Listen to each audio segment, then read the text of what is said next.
Bonsoir à tous, bienvenue dans le Clubhouse, émission consacrée à la conférence de presse qui s'est tenue cet après-midi sur la plaine des sports du Hayan. Dans quelques instants, vous entendrez Willy Sagnol, Nicolas Palois et Grégory Sertic. Le flash aussi dans quelques minutes avec Olivier Faure, les dernières news concernant les Girondins de Bordeaux.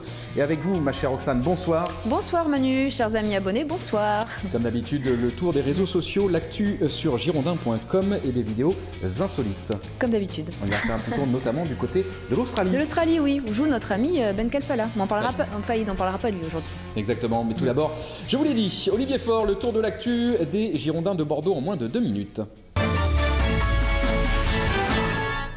Bonjour Emmanuel, bonjour à tous, ravi de vous retrouver pour les dernières infos en marine et blanc avec le dernier entraînement en public au programme de ce jeudi après-midi avant le huis clos prévu ce vendredi. Les Bordelais se déplacent du côté d'Amiens pour affronter Lens. C'est la 13e journée de Ligue 1. Coup d'envoi de cette rencontre samedi à 17h. Côté bordelais, on enregistre les retours de Nicolas Palois et d'André Biogo-Poko qui étaient jusque-là suspendus. Sané, Ilori, Jussier, CV et Pelnard restent forfaits pour la rencontre. Ils sont toujours blessés. Côté lensois, Patrick Fradge et Jérôme Lemoigne devraient être absents pour cette rencontre. Et puis sachez que c'est Paoletta qui donnera le coup d'envoi de la rencontre Bordeaux-Lille. Ce sera le dimanche 30 novembre.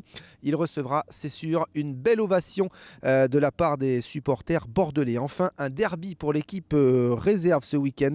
Les Girondins de Bordeaux se déplacent au Stade Bordelais, le 5e du championnat. Les hommes de Patrick Battiston, eux, sont 8e au classement. Coup d'envoi de cette rencontre samedi à 18h. Voilà pour les dernières infos, Emmanuel.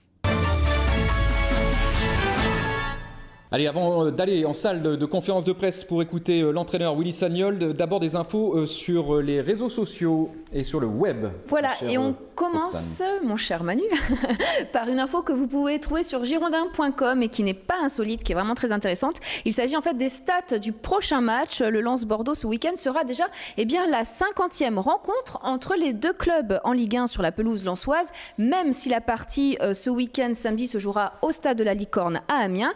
Alors au niveau des stats, les Girondins n'ont plus gagné à Lens en championnat depuis 1999, ça fait quand même loin.